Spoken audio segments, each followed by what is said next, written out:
Hello, hello. I just got really cold and I don't have a blanket next to me.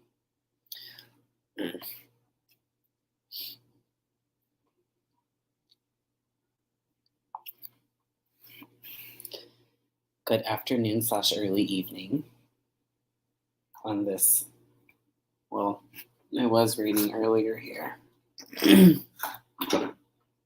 on this rainy Tuesday, at least where I'm at.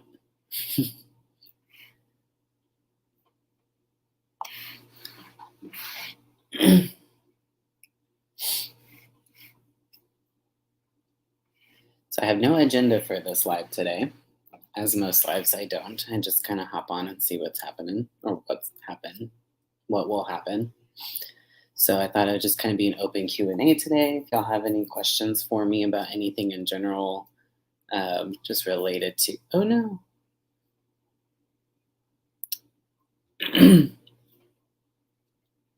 Sorry, if you're on TikTok, I lost connection for a second. I think it's working now though. But yeah, just kind of a open Q&A today. If you guys have any questions or have any specific topic y'all want to talk about, I can create a poll if I need to. That's what I usually end up doing. But where's everybody from? Let me hear from you guys. I'm kind of awkward on live, so if I don't get questions and stuff, I just kind of stand here awkwardly.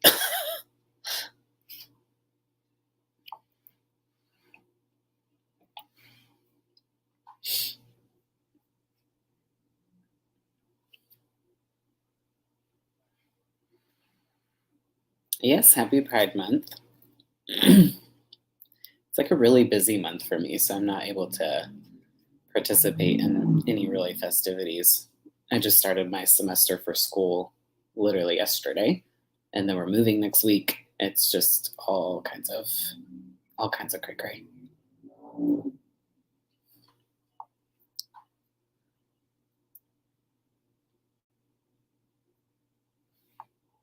This is just how I talk. So if it bothers you, then sorry.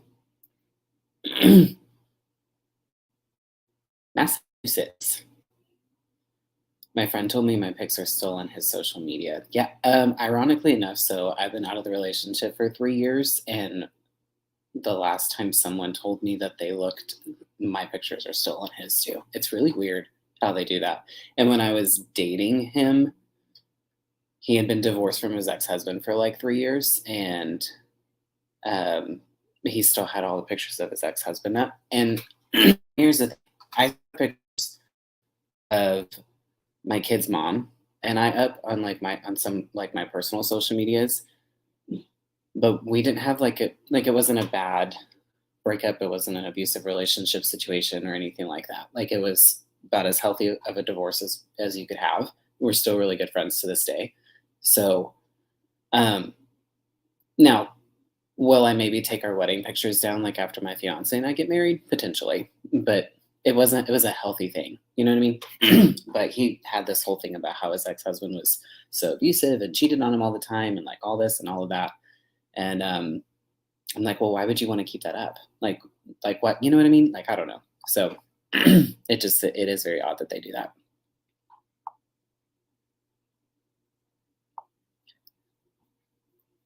So by the way, guys, while we're getting started, like before, I think some questions just came in on TikTok. I did want to let you guys know that I have opened up. So if y'all may have seen this like back in April, but I launched a coaching community called Treys Tribe. And it's been awesome. I've been working with our founding members for the past 2 months, kind of creating a system. They've been great at giving feedback and helping me come up with a schedule and all of that.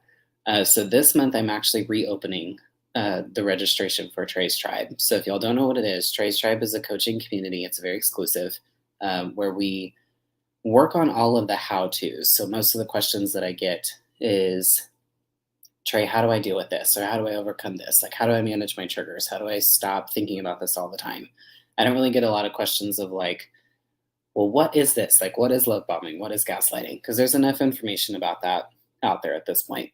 So the tribe is all about really, truly like reclaiming your peace, reclaiming your mental clarity, learning how to manage your triggers, learning how to It's the how-tos, and that's every single content that's in there. There's exclusive lives, there's training videos every month, there's weekly challenges, you get to connect with other survivors. So anyways, I'm opening up the registration again for inviting members to join into that. If you have any questions or you're curious about it, just send me a DM and I'll answer any questions that you may have. Sending me a DM doesn't mean you're signing up, it just means you're inquiring, because I'd love to answer any questions that you might have about it. And I've been getting pretty good feedback. I've personally loved connecting with everybody. We do like our own lives and all that kind of stuff together. So I'm really getting to know our founding members well, talk to them one-on-one and stuff. So again, if you're interested in that coaching community, it's a safe space. It's off of social media. It's very private. It's secure. You can only get in with a specific link and invite. Send me a DM on any platform and I will make sure to get any information that you want or questions that you may have. Okay, now let's look at, sorry, I get like comments and they all just like come in at one time. And hi, friend, over there on Facebook. If y'all have been on my lives before, you know I don't like necessarily saying names, just it keeps it a little bit more private.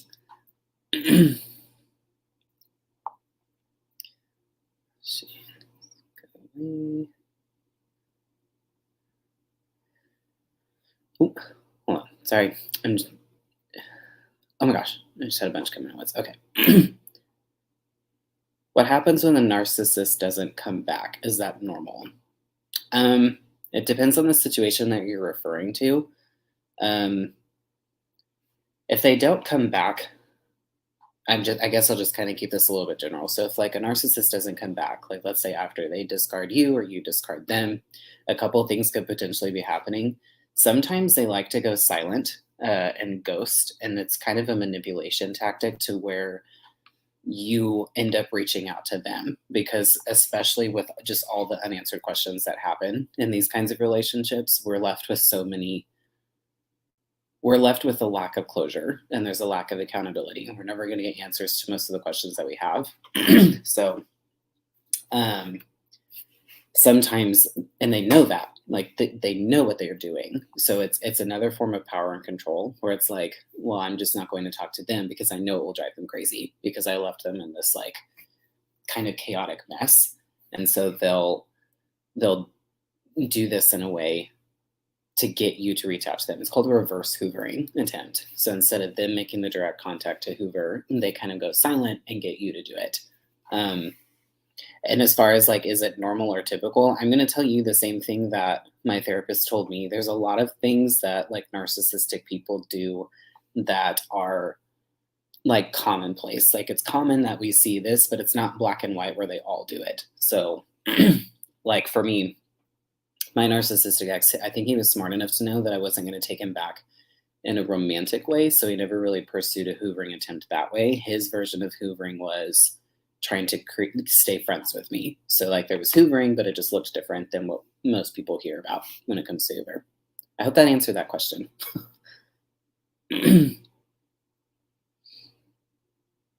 Oh, that's sweet.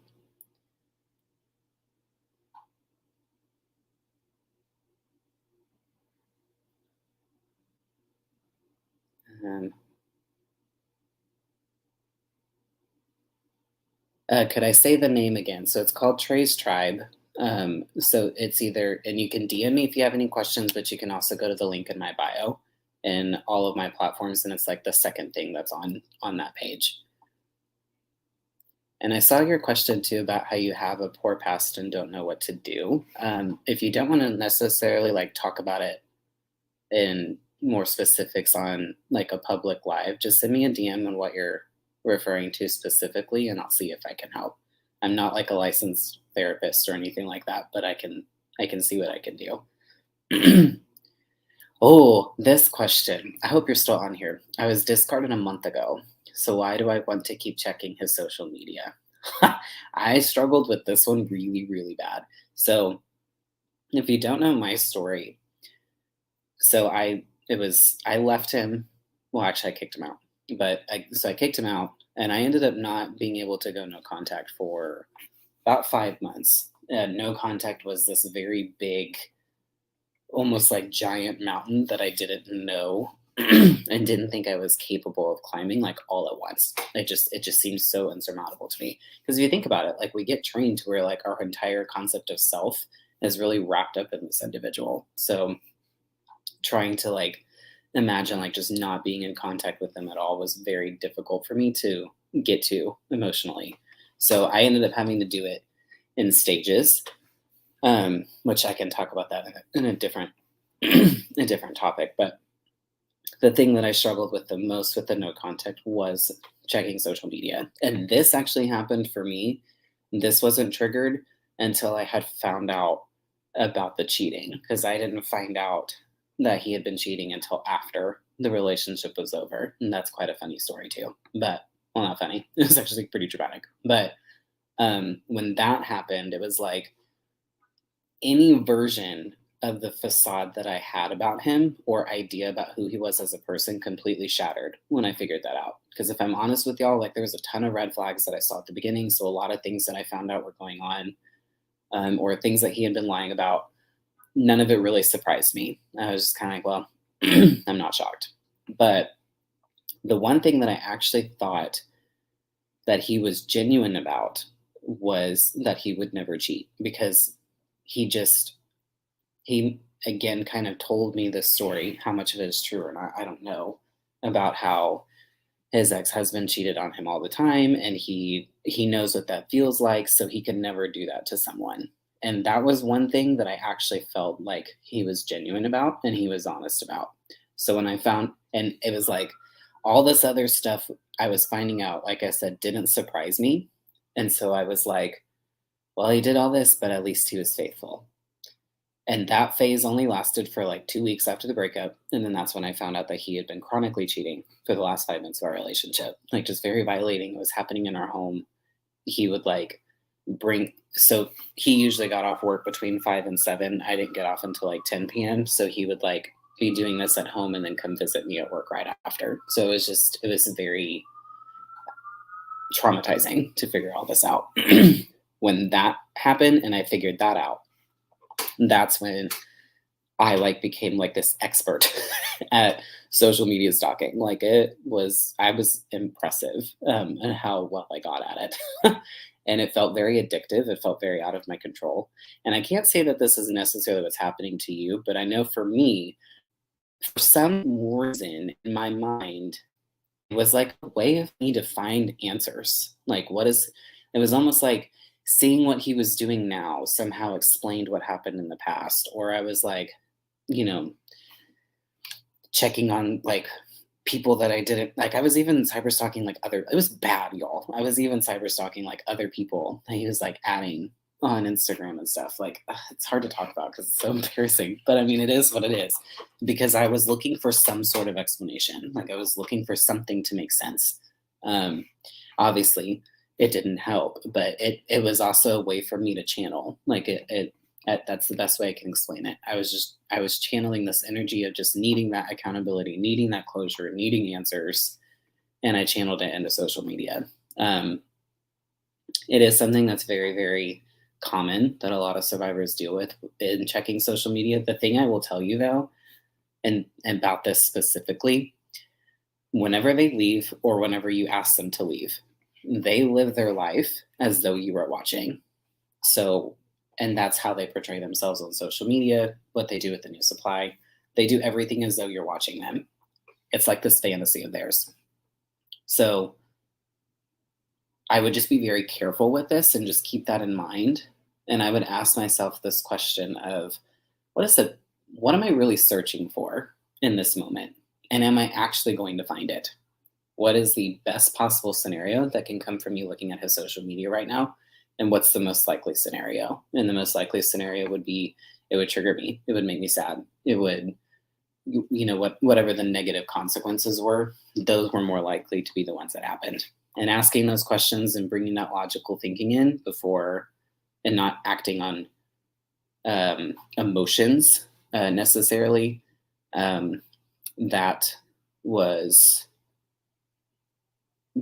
kind of helped me with my thought process.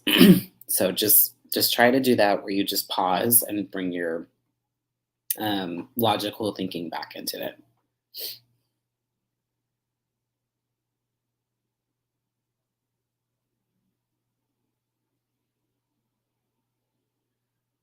Sorry, I'm just catching up on comments, seeing if I missed any questions that I can answer.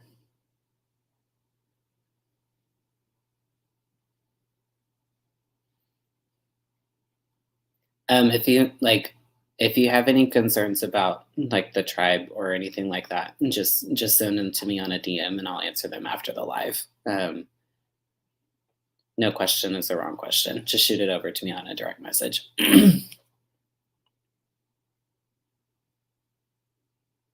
I feel, oh, I'm glad it makes you feel seen. And social media absolutely is a show for them. And that's honestly like, this is one of like, I believe like our second training video that we did in the tribe was actually based on no contact because it is no contact also looks different for people. Sometimes no contact means everything like social media. It can mean not like actually talking to them or seeing them, whatever it might be. But we did like that was literally the second training video that I did because I know for a fact how hard of a struggle that can be for sure. Because again, like I said, it took me 5 months to even build up to it. I had to take it like in baby steps.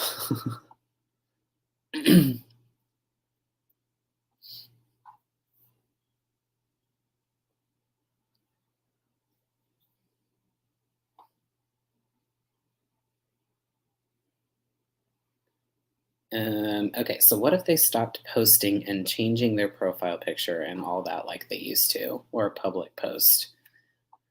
Okay, so I'm gonna, and hear me when I say this. Sometimes, and I was doing this, so this is why I'm saying it, and I'm saying this from a place of I've been there, but it's also kind of like my job as like, well, whether you ever do coaching calls with me or not, like I just kind of look at myself as like I'm like your big brother in this situation. I've been there. I'm 3 years out. So sometimes I have to say things that you don't necessarily want to hear. But at some point in time, the first thing that we need to understand beyond anything is we are never going to fully understand why they do what they do. And that's in the relationship and even after because it's just kind of inexplainable sometimes. Like it, we have to understand that we're sometimes trying to bring logical thinking to illogical behavior, and that just doesn't match up. And that's also a lot of times why we can feel stuck in the moment and feel stuck on certain questions.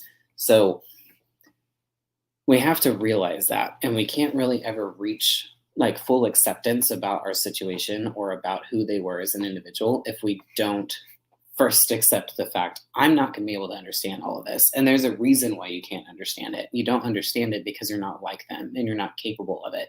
So in order for you to understand it, you would have to reduce yourself down as a human being in order to understand it. And I don't know about you, it's just not worth that for me. So to answer your question, like why would they do that? Again, sometimes they can change they can change certain behaviors and everything to A, fit whatever potential new supply that they're going after, and B, to throw you off because it worked. Like you're asking that question, well, why is he doing this? And then you're going to be inquisitive and you're going to look into it. It's all about power and control. The baseline of a lot of why they do what they do is about power and control. But this is the part that, like I said, you may not necessarily want to hear, but I'm going to tell you. At some point in time, we have to shift our focus to where we're not worried about why they're doing what they're doing in this moment. This person no longer, they lost the right to have the space in your life to continue to think about them and to live rent free in your head. They lost that privilege. So don't give that privilege to them for free. We have to shift our focus from worrying about them and what they're doing now and who they're doing it with and allowing ourselves to expose ourselves to this and get hurt by it and shift that. Because if we have the time and mental energy to be doing all of that, then we have the time and energy to be putting it back into our healing and to us working on our trauma and moving forward with our life. And at some point in time, we have to learn how to shift that. And that shift can be really hard. And again, and I think that a lot of us get stuck in struggle on the how to's because this part over here, believe me, when I'm speaking from when I'm speaking from experience, I've been there and I know how addictive this phase can feel. but we have to learn to shift that energy. And if that is something that you're struggling with, this is like the whole part really of my coaching community is learning how to shift that energy and how to really start to over like reclaim like your own control and power over your thoughts and find ways to reincorporate things that are meaningful to you and learn how to manage your triggers and all of that. Because the problem with this is that we resiliency is a skill set, and until we have the opportunity to work on things like this, we don't really build the skill set. So we have to kind of figure it out on our own, but we don't have to either because we have things like the tribe. So if it is something that you're struggling with on learning how to struggle or not struggle, gosh, my words today, learning how to shift that focus, and you need strategies for that, then send me a direct message so I can let you know more about the tribe, because that's exactly what we do. It's strategies for rumination, strategies for triggers. Actually, the one that we're talking about this month is managing your triggers and how to find out what the story about them is and overcome them and reduce the intensity of those. And this is stuff that, I mean, my God, I learned most of that particular topic actually in my grad school program. I wish that I had had this during that time. So again, if you have questions about it, you can either go to the link into my bio. It's the second thing that's on that list, or you can just send me a direct message and I'll answer your questions that way too. Okay, I had a bunch of comments come in at one time. He said we're best friends, but he moved on. My ex did that too. He actually said I was the best friend that he's ever had. And then proceeded to tell me about all the people that he was seeing and dating. Like I wanted to hear about it. God, I mean, I really fell for that. Like hook, line, and sinker. It was bad. How did you finally get him out of your life for good? Well, so the night that I kicked him out, first and foremost, I did try to leave him once. I left him 3 months into the relationship and I ended up going back. I had to deal with a lot of guilt with that because if I had just stayed gone and hadn't allowed him back in, I wouldn't have endured everything else that I endured. So that's first and foremost. It wasn't one and done. It took me twice, which that's actually not typical. Previously, the number that a lot of the research shows was that it takes an average of 7 times to leave your abuser. I was actually talking to a friend of mine who's actually in the mental health field, and she said that the number's actually gone up to 13. So somewhere in that range, it takes most people several tries to leave. There was only really one boundary that I was able to hold. And honestly, I was only able to hold this boundary because of my kids. And here's what's sad. I knew in the back of my mind, because of the rage episodes that I had seen, because he had never like physically assaulted me up until that point. Like his behavior was really scary and he would rage out and throw things and cause damage in the house. So his behavior was really scary, but I didn't necessarily feel scared for my physical safety. But because I saw that in the back of my mind, I'm like, he's capable of it going physical. Because if you're able to do all of that, and then you know what I mean? Like it to me, it just showed that it could go that way one day. So there was a particular evening. I won't get necessarily into all the details, but let's just say he came home not just inebriated. He was effed up. We'll just say that. I had seen him drunk a lot in our relationship, but there was something different about this particular evening. And things escalated when he got home. And I had always said, if it went physical, I was done. And it got to the point where I was like backed up against the wall. I didn't get hit, but his fist was balled up. He did spit on me, and it was a whole scene. And I just told him to get out. And it took something like that for me to be like, I'm done. Like now you've crossed a boundary that I can't go back from. But just because I kicked him out doesn't mean that he was out of my life yet. Because again, I was still very trauma bonded. The manipulation did not stop just because the relationship ended. I let him convince me to stay friends. And in a way, I felt bad. Like, because, he's just had this big struggle his whole life and blah blah blah. Um, so we stayed in contact for a total of 5 months. And honestly, but during that 5 months is when I was going to therapy every week. I was working on myself very diligently. I finally started to find some strategies that worked for myself.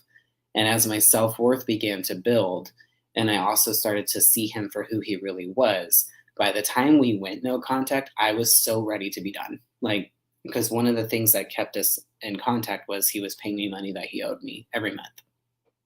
I literally, at one point, he still owed me, I think it may have been one more payment. And I was just like, you know what, I'm done. It's not even worth the money. And I just blocked him. And I didn't say anything to him. I didn't tell him I was doing it. I just did it because I was so fed up. And I was like, there's absolutely nothing that he can bring to my life of value. There's just not. And that's not to be hateful. It's not to be mean. I don't wish him harm. I don't wish him well. I just don't care. And I just don't want him in my life. But it took me working on myself to get to that point to where I was completely done. And once I went full no contact, I never looked back. So it took me a little bit to get there. But sometimes the work and sometimes the healing that you're doing, it gives you the strength to make those steps. You may not have the strength to do it right off the bat. I didn't, and there's nothing wrong with that, as long as you're working towards that goal, if that is a goal for you. That was a really good question and a very long answer. If you're new to my lives, just know I get on long, random rabbit hole tangents sometimes. It's just my brain is a fun place to be in.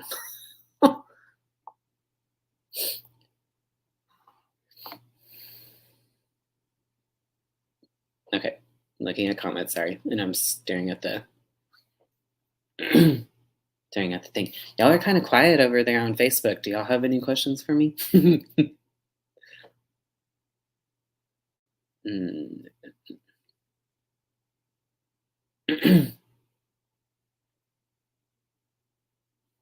What was the abuse like post separation? That's actually a good question. I don't really get asked that very often. So I don't really necessarily use the word abuse in the post separation.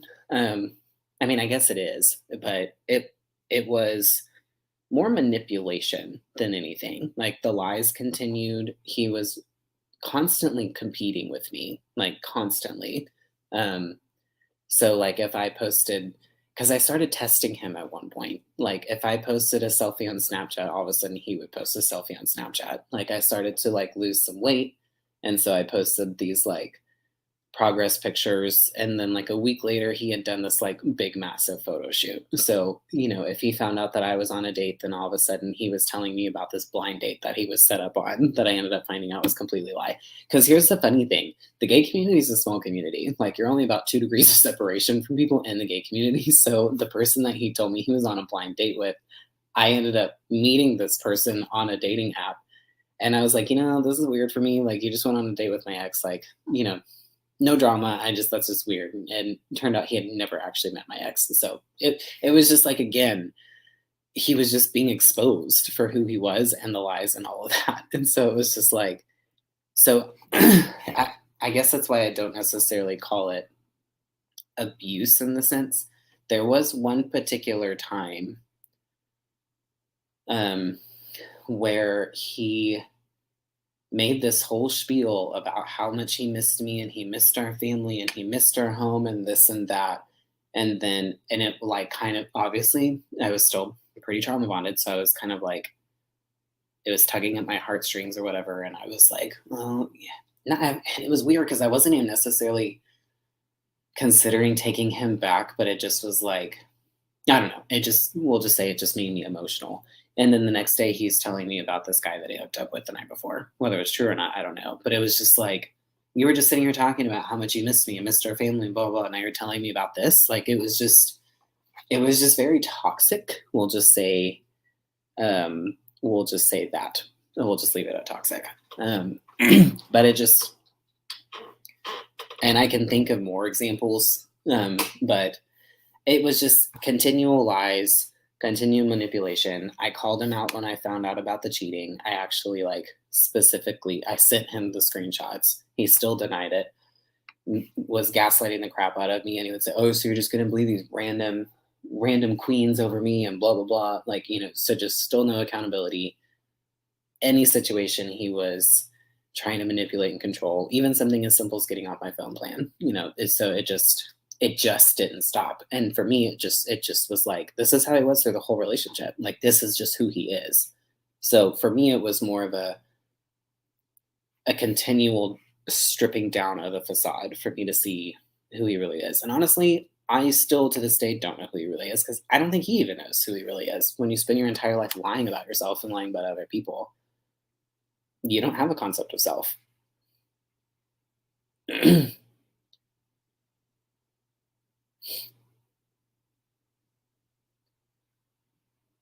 Okay.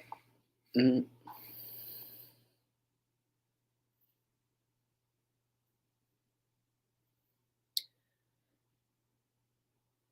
sorry, I'm reading. Did I tell my ex I went no contact with him? No, I just did it. Uh, there was no warning or anything like that. I just did it. So it necessarily wasn't a secret. It was just, I just did it. Like, I ended up blocking his number, blocking his email. I blocked him on everything. I had already had him blocked on all the social media at that point in time, but we were still communicating through text. At that point in time, it was all business related stuff, like the phone, the storage, we had, the money he owed me. I had at least gotten myself to the point where I only talked to him about business. And he was dragging out the last payment. And I just, one day I was like, I was actually going to text him about the payment. And I was just like, it's not worth it. And so I just blocked him. Um,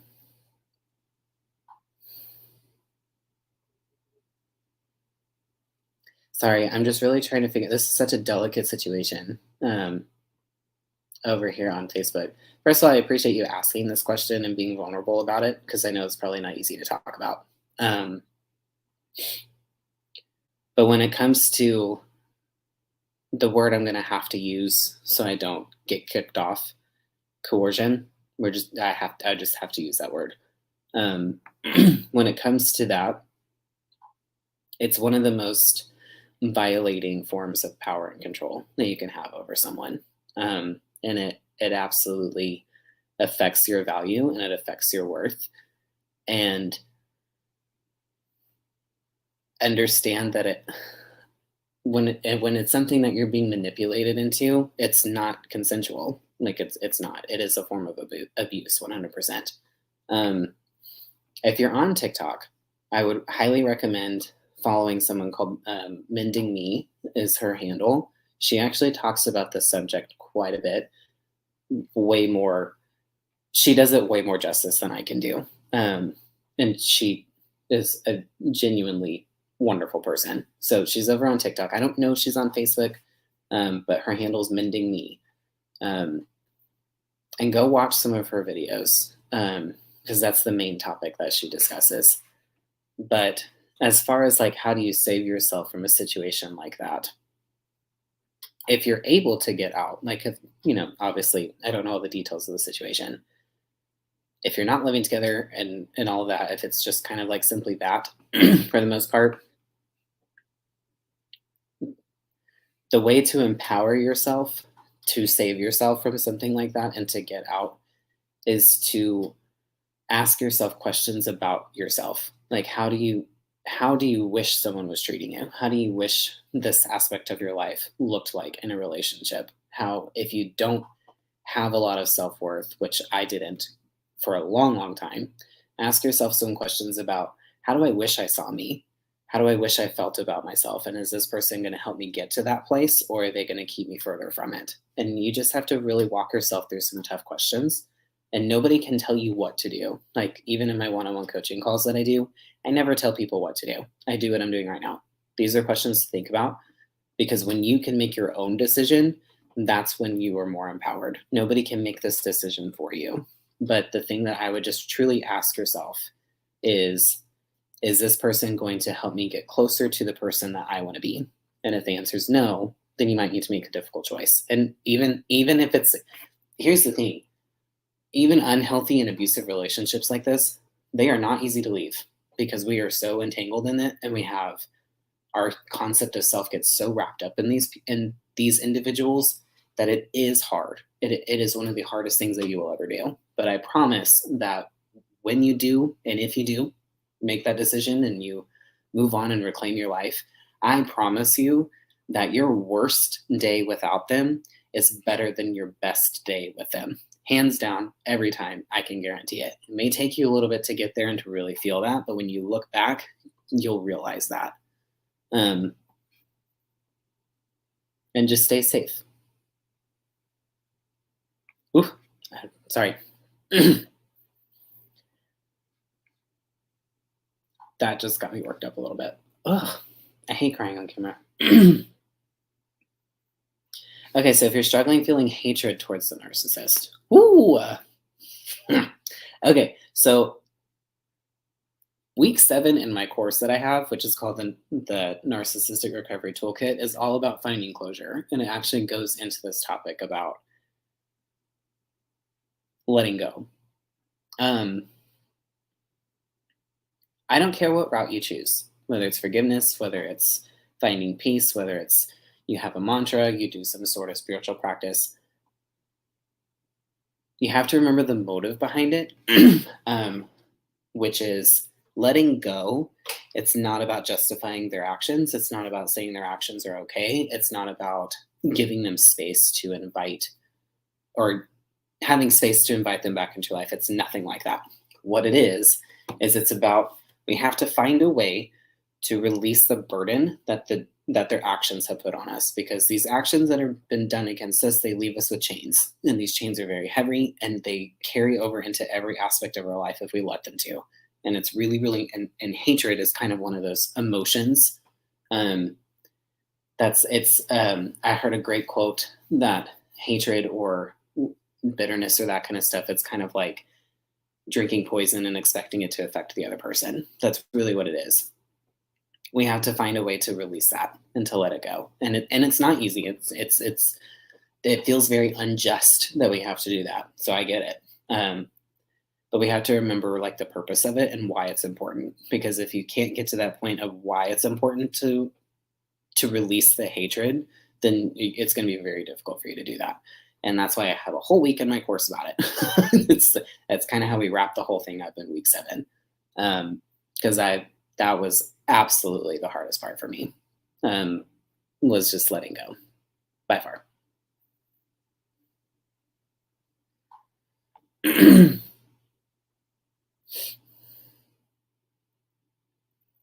Oh, I don't know if she's still in here. By the way, if you aren't following Virtuous Overcomer, you need to. She's great. I don't know if she's still in here anymore, but she was in the comments. Go find her.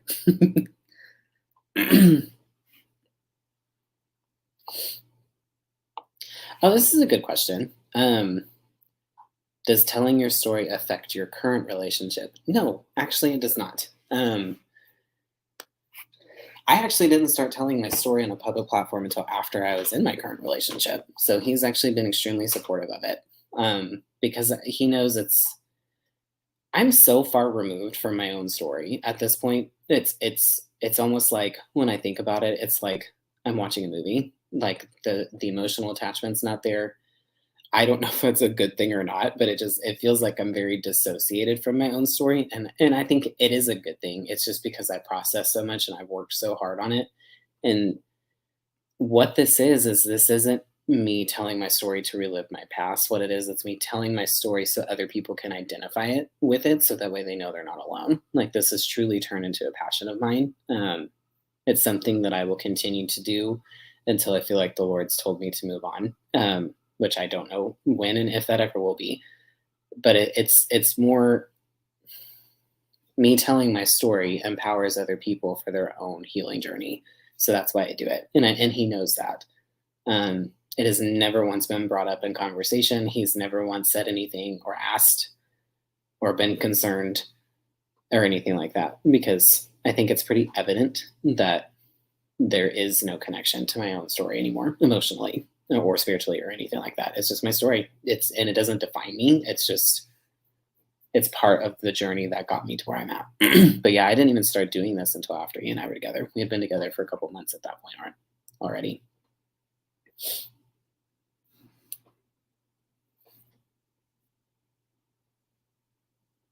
And yes, to your point over here on Facebook, hatred is a way that they still have power and control over you because again, it's only affecting you. And I don't mean this sassy, but they're off doing their thing. They're living their life, which again, there's so much injustice to all of that too. But they're not paying us any mind. So it's not the hatred and all of that we're carrying. It's only affecting us. And for me, I just kind of ended up getting this petty attitude where it's like he ain't even worth that. Like, nope, I'm gonna figure out how to get rid of this because he's not even worth that. And that kind of helped a little bit.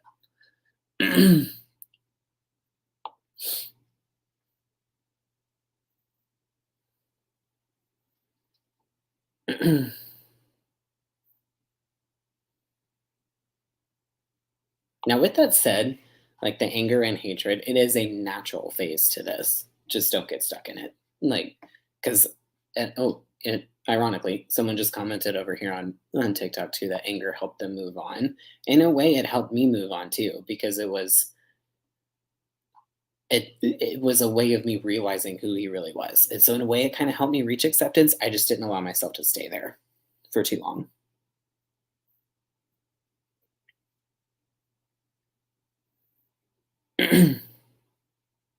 I have never gotten this question before. So, how do I get over the guilt of not wanting children because of trauma? Um,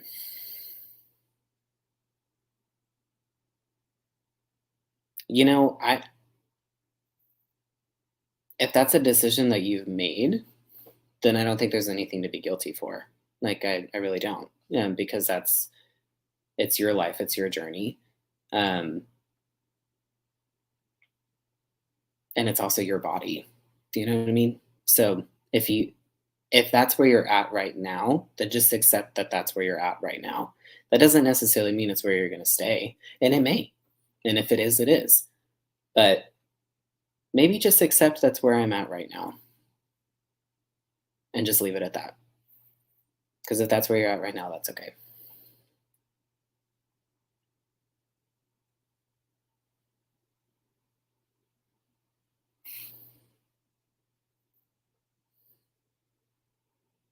Oh, someone asked, can you explain your course? So, yes, so my course is online. It's called Narcissistic Recovery Toolkit. If you're still on, you can also send me a message too. But it's 7 weeks, it's self guided, it's essentially self paced, and it goes through different topics. So, like, it covers overcoming rumination, it talks about managing your triggers. There's one about managing emotions. The last week is about like I said, finding closure. It goes really heavy into correcting the narrative that we have in our mind because we have these certain narratives that live in our mind and they've either been here for a long time and they were unfortunately reinforced by the narcissistic person or they were planted by the narcissistic person. And so it really helps you figure out what's the story that I'm telling myself about myself, and if it's harmful we need to correct it. And so it goes really heavy into like it's a lot of mental clarity and redirection of thoughts because we get very trapped in our mind after these relationships and it's very debilitating. But the way that I have it set up is that you start week 1 and week 2 doesn't open up for a full week so that way you have time to really implement the strategies, because what I don't want people doing is they just go and just read all this information and it gets overwhelming and it's like too much to try to implement at one time. So it's broken down into bite-sized pieces. So you can take as long as you want to, you just can't speed it up. But again, you can go to the link in my bio about that. It's actually the first thing on the link. But you can also message me if you're still on here and have any questions about it.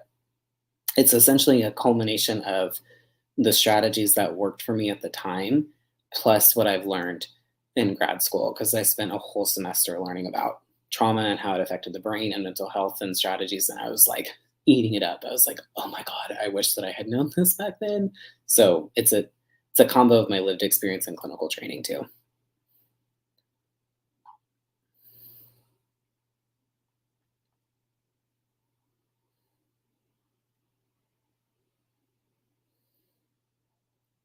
I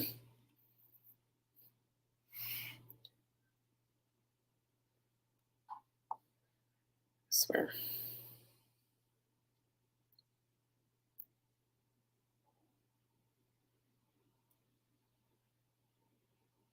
I really wish that people would find other things to talk about than my voice. If my voice bothers you, then just go somewhere else. Like, my God. If you're, well, hold on, sorry.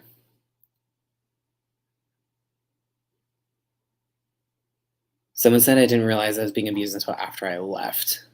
It was the same thing for me. Like, I kicked him out, and it was the next day he came back to get his stuff. And there was a comment that he said, because again, he had this whole like rage episode the night before.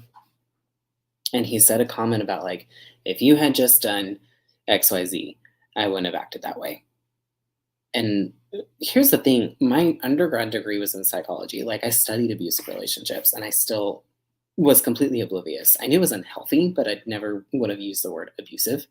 And when they said that, when he made that comment, I was like, oh my God, that's what I remember learning about. Like, it was like a flashback to undergrad learning about like physically abusive relationships. And I'm like, I remember that that's what abusers said, like, well, you know how I get when I'm angry. So why do you make me angry? And it just clicked all in this one moment where it's like, oh my God, I've been in an emotionally abusive relationship. Now, I still didn't have the word narcissism attached to it. That came later in therapy.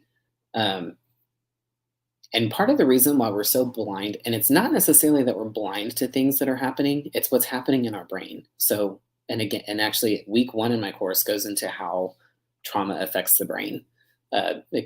It doesn't go into too detail where it's boring, but it goes into enough detail for you to understand why certain things happen. And there are processes that happen in our brain where we're too busy focused on survival that we're not processing what's happening. And so when we get out of the relationship and we've been in a safer environment for a longer period of time, we can look back on it with more clarity. But the problem with that is it's like, oh my God, how did I miss all of this? And it's not that we missed it, it's that we were focused on survival. We were in a threatening environment for a very long time.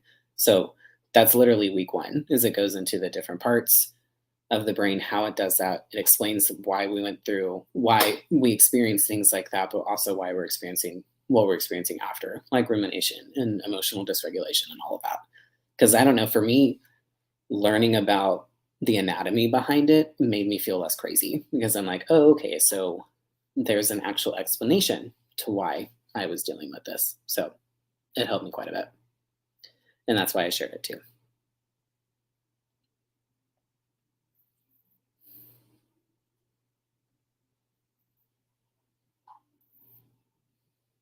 I need like music on or something. I feel so awkward when I'm sitting here like looking through comments and stuff.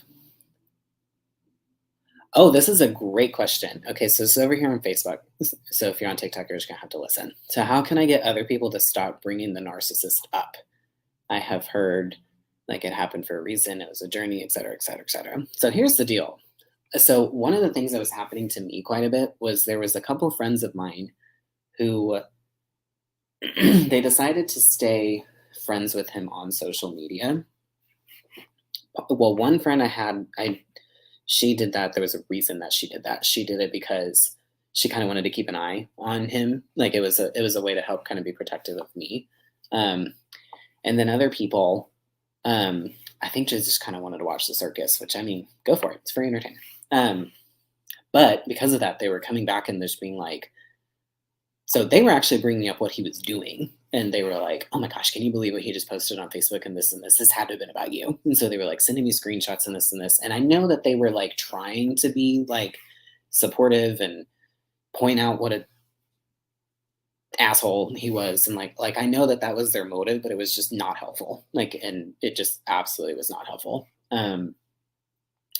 So I handled it very gently because I knew where they were coming from.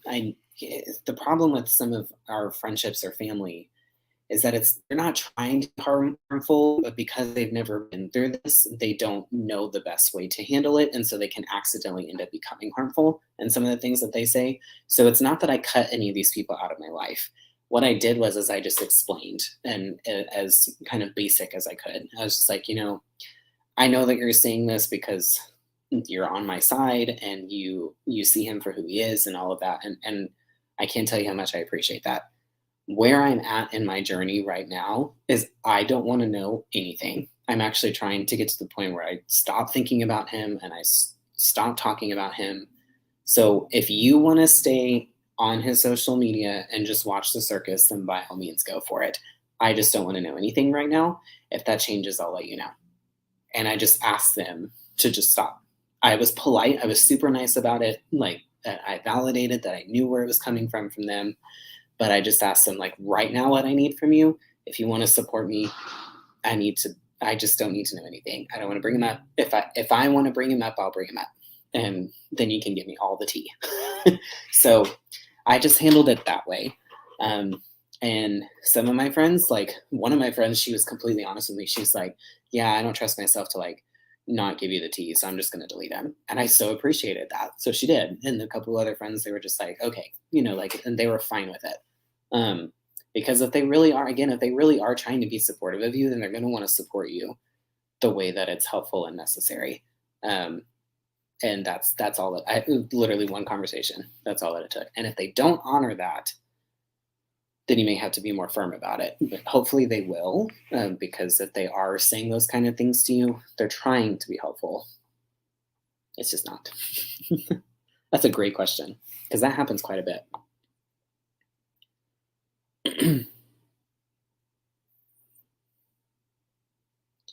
So someone asked over here, do narcissists know what they're doing?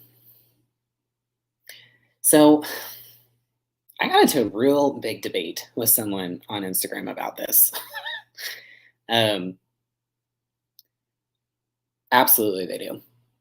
No doubt in my mind, 100% unequivocally, yes, they know what they're doing. I don't care if it's because of a diagnosis or whatever. Like, I throw that out the window for now. They know what they're doing. There's no way that, like, at some point in time, with or without any kind of diagnosis, at some point in time, I understand. If anybody understands this, it's me because of what I'm going to school for. I understand that childhood trauma is a big foundation for why they end up the way that they are. However, at some point in time, it's time to be an adult and deal with your trauma because you know what you're doing. Like, it's too thought out, it's too methodical, it's too systematic. At some point in time, it's time to deal with your shit. Sorry, that was very blunt. Because you know what? I have childhood trauma too. And I'm not doing all of this because, and there were times, like, because of my childhood trauma, I had very toxic traits, but I didn't recognize them. And I was aware of them. And I'm like, I don't want to do this anymore. I'm tired of self sabotaging. I'm tired of quitting things when they get hard. I'm tired of, questioning people's motives and like all of this. I recognized that I had toxic traits, figured out why, and dealt with them. Because I'm an adult. You know what I mean? Like, they're very stuck in this like elementary stage of emotional development. But at some point in time, like, it's just time to be an adult and deal with the crap. So yeah, they 100% know what they're doing. Whether now the different debate is, can they help themselves or not with it? Like, that's a whole nother topic of discussion. But yeah, they know. And if you even follow like someone like Lee Hammock, he's I love that man. Like, he has helped me so much. But he talks about that too. He knew what he was doing. But he's also proof that he's put in years and years and years of work. That's another thing. They also don't change overnight. Side topic, side tangent. But, yeah. I'm going to drop it there before I get myself in trouble.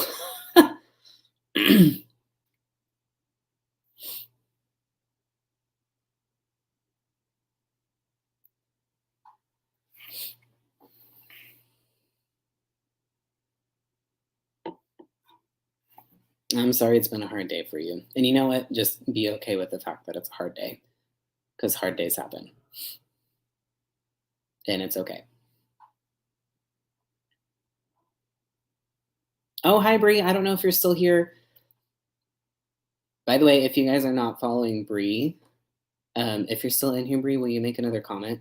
If you're struggling or you've dealt with narcissism in the home, like when it comes to like parents, she has incredible insight on that. For me, I think learning about certain topics from people that have the actual lived experience in it is the best way to go. So I can talk to you guys about narcissistic parents and how it affects, and it'll be very like textbook, if that makes sense, because I just know the research side of it. The lived experience side is a totally different aspect of it, and she gives incredible insight on it.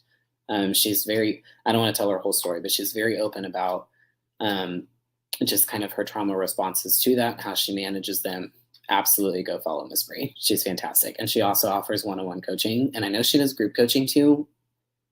I don't know when her next one is, but I know at one point you and Ladiska Mama were doing group coaching on like setting healthy boundaries and stuff. So she's also a boundaries queen too. So definitely give her a follow. Oh, I'm glad you're still in here.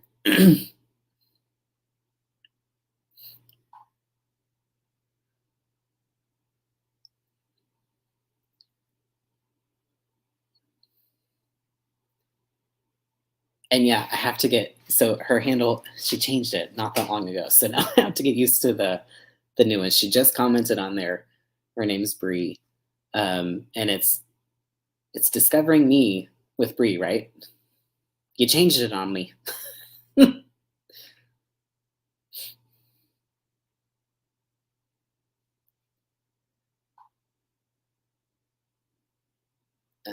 Da, da, da. Oh, I haven't cried over him. Is that normal? Of course. Like here's the there's no right or wrong way to process this. There's no right or wrong way to heal unless you start bleeding on other people and taking out your anger and trauma and frustration on other people. It's not my job to tell you if it's normal or not, if you've cried or not. I can tell you that I wish that I had been more like that. I mean, literally, I couldn't go a day without it for a long time. And that was just annoying. I hate crying, so I'm kind of jealous that you haven't. But no, it's nobody's job to tell you what's normal after this, like, and how to process and how to move forward. And I think anybody that does do that, they're speaking a little bit out of term. Um, as long as you are doing, as long as you are putting in work and you're seeking resources and you're trying to learn and you are and you're working on it, that's all that matters.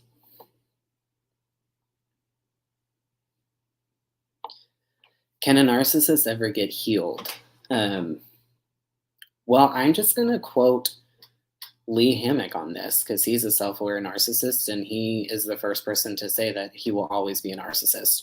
He's just learned how to manage his narcissism and he's continually seeking help and seeking guidance and going to therapy. But he's the first person to say he will always be a narcissist. So, no, they're not really healed from it. A very small percent of the population of people that are diagnosed with it just actually do the work to learn how to live a healthy life and stop causing so much damage. But if you're not following him, he's a great one to follow. His handle is mental healness. He's on all the platforms. But I'm just going to quote him on that.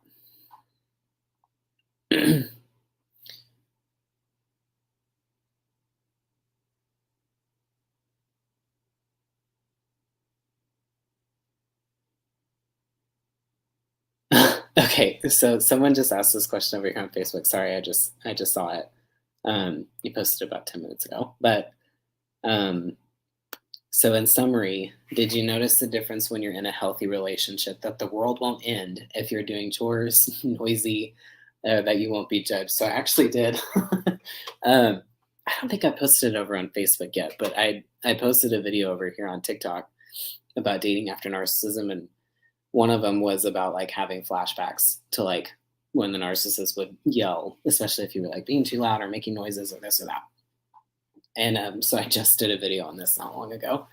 And you know what? I would probably say the first like 3 or 4 months. Now, granted, I probably started dating a little bit too early. Like, if I'm being completely transparent, I still hadn't really figured out how to deal with my triggers. Um, I was dealing with them by willpower, which is not effective. That's why that's why this month's training in Trey's tribe and the coaching community I run. That's why this whole month is on triggers, because we need to learn how to manage them, or else they'll manage us. Like, if we don't take control over them, they're going to impact our life.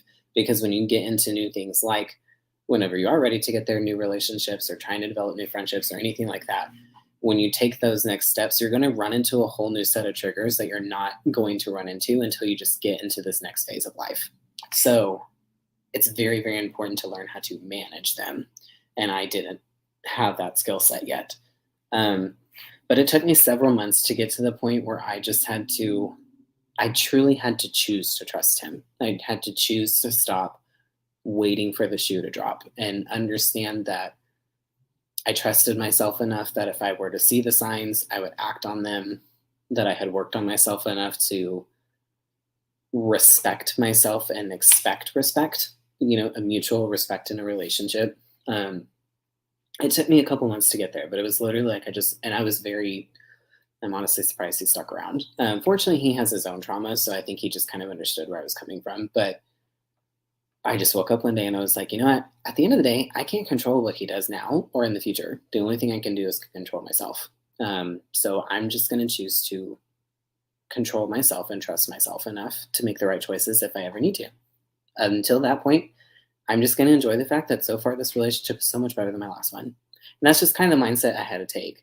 Like, I also had to take the pressure of like longevity off too, and just kind of live in the moment and just enjoy the moment, and go from there. But yes, it does get better.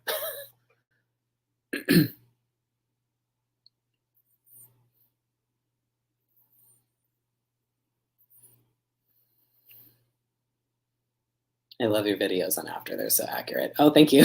Being in, yeah, it's tough. Like, being in a new relationship is tough. It's a new phase, so there's only so much you can do to prepare for it until you are just in it, unfortunately.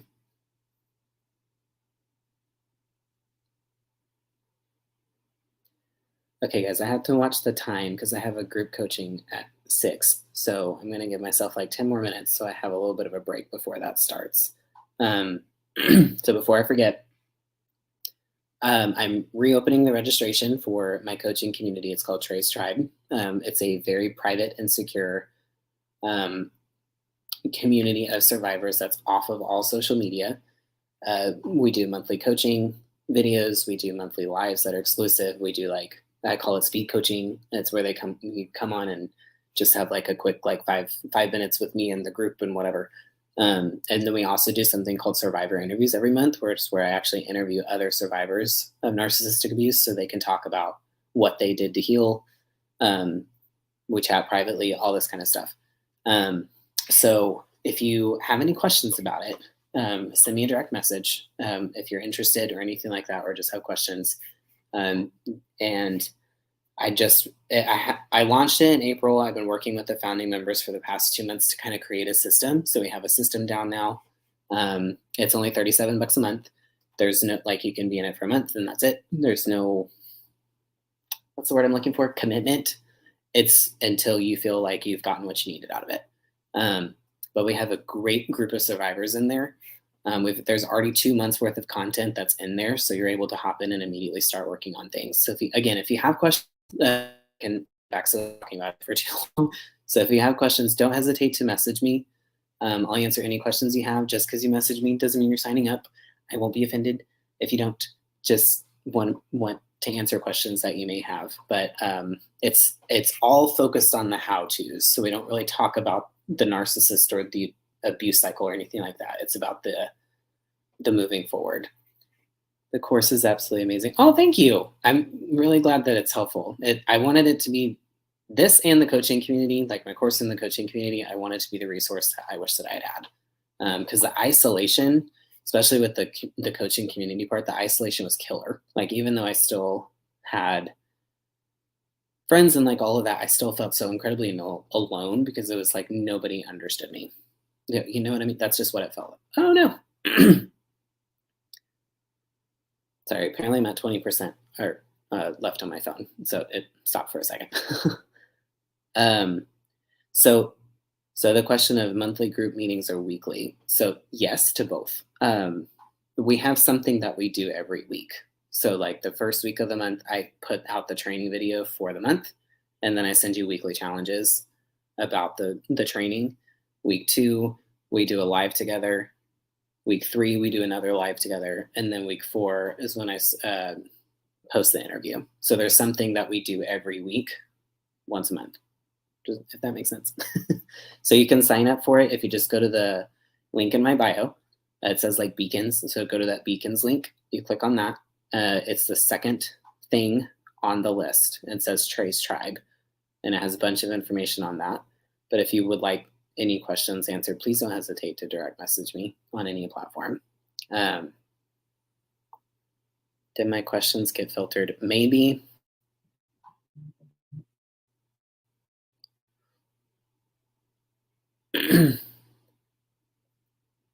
Oh no. Okay, now I got my connection. Sorry, now someone was trying to call me.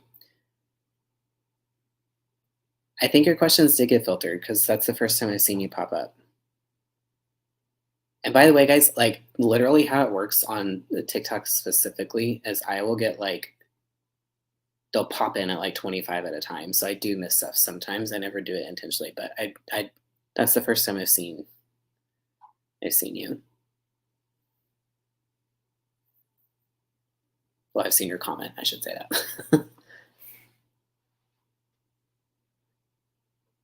Oh, this is a big victory. So someone over here on Facebook going out to meet a friend for dinner and live music, something I could never do by myself when I was with the narcissist, working on getting friends back. I love that. That is so awesome. That is so awesome. Enjoy that. Yay! I can't wait to meet you over there.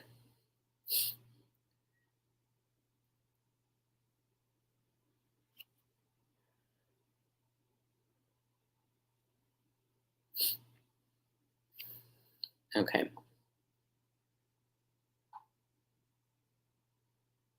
I don't think I've healed all the way from a narcissistic relationship. And you know what? That's okay. Here's what I say.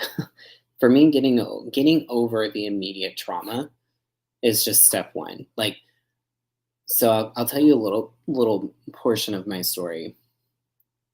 So I went no contact, right? And like literally a couple of weeks later, I was actually moving out of the house that he and I lived together in.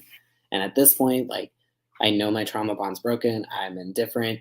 I don't wish him harm. I don't wish him well. I had accepted everything. Overall, I was doing fairly well. I was honestly kind of like excited to move out of that house, just kind of start over. I was applying for grad school. I didn't know if I was in or not yet. So, um, but I was just excited about the next phase of my life. Like, and I started packing up the house and I just started to sob. Like I literally did. I just started to cry. And I was like, I was so confused because again, I didn't want him. I didn't miss him. But I just started crying. And what I realized was I had spent so much time just getting over the initial trauma of the whole relationship and everything that had happened and processing. I had spent so much time on that that I hadn't even had time to grieve the fact that I had lost a relationship. Because the thing that we forget is that with any relationship ending, there's always normal processes that happen, and one of them is grief. Um, and we actually are going through a huge amount of grief after narcissistic abuse. But I just hadn't grieved that simple fact. Like, because at the end of the day, regardless if it was good or bad, it was still a very significant relationship for me. It was my first same-sex relationship, the first one I had after coming out.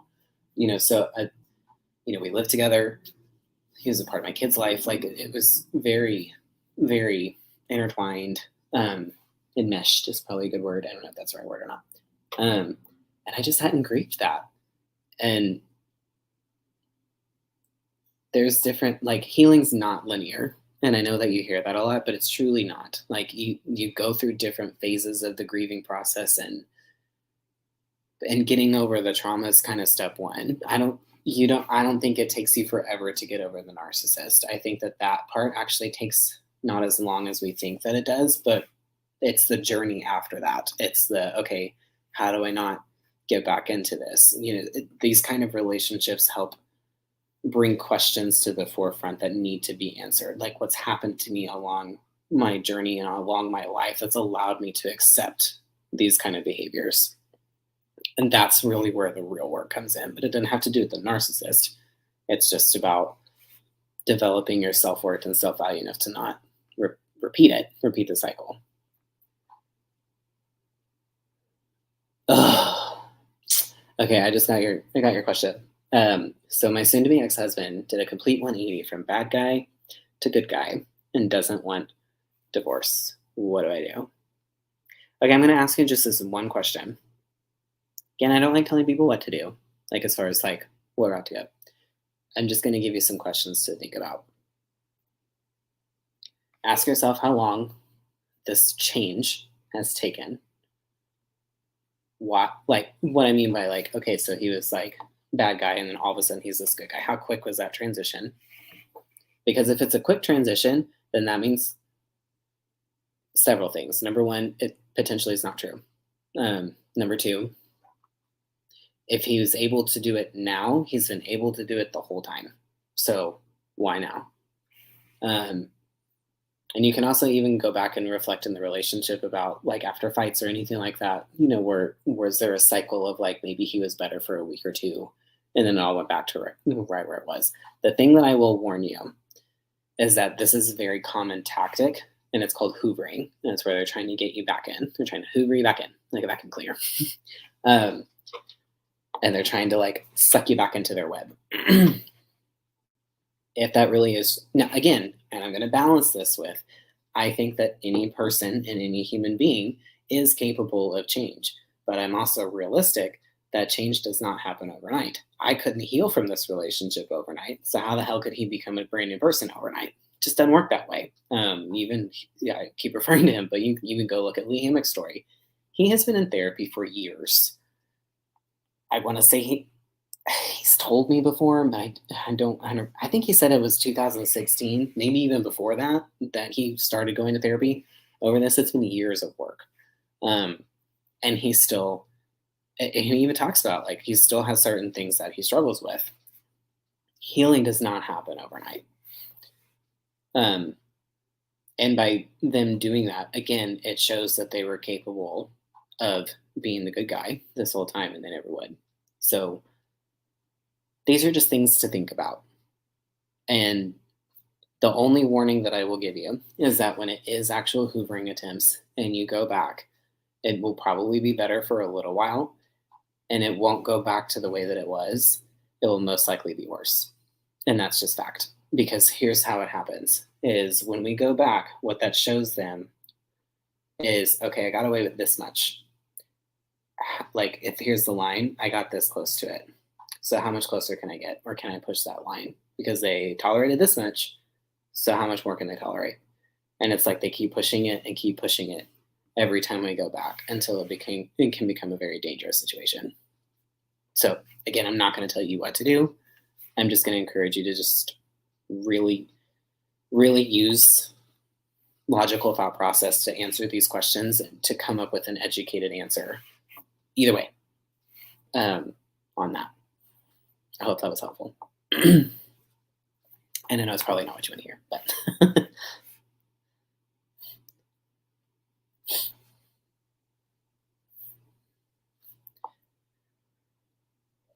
oh, okay. So if I don't get off now, I will end up going until like right when my group coaching starts. So I'm gonna hop off now. But again, just another reminder, I just reopened the registration for my coaching community. It's called Trey's Tribe. It's a very safe and secure, off social media community where we come together and just really shift that focus to reclaiming your inner peace and mental clarity after narcissistic abuse. If you have questions about it or you're interested, please don't hesitate to send me a direct message. I will answer any questions that you have. No harm, no foul if you don't want to after getting the info. But just just send me the questions that you might have. But it is a safe community. It's got incredible people in it. And like I said, it's already got 2 months of content already in, so you can hop in and immediately start getting strategies and resources that you need to overcome all these mental hurdles. So I just literally opened it today. So I'm just inviting anybody that's interested, send me a DM. I'll answer any questions that you may have. Outside of that, this has been a great live. I appreciate all the questions that you guys have asked. And just the support that you guys continue to show and all the kind words that you give. They keep me going on the hard days, because being on public platforms is not always easy, if I'm honest. But I made a schedule this week, you guys, because I know I talk about like, oh, I need to go live more, and then I never end up really going live. So I'm actually going to be going live. I have a schedule. I know for a fact I'm going live again on Saturday afternoon, hopefully around 4 p.m. The time may change. Don't hold me to the time, but I will go live sometime Saturday, late afternoon. But I am going to go live tomorrow around 5:30, but I'm going to be over on Instagram. So if you're not following me on Instagram, make sure that you are, because I'll be doing another live there tomorrow. I'm really trying to go live more often because y'all keep asking me to, and I just need to do it. So, all right, I got to hop off so I can have a little bit of a break before the group coaching starts. Y'all have a wonderful day. Stay safe, stay strong, stay balanced, and thank you for allowing me to be a part of your healing journey. Love you guys.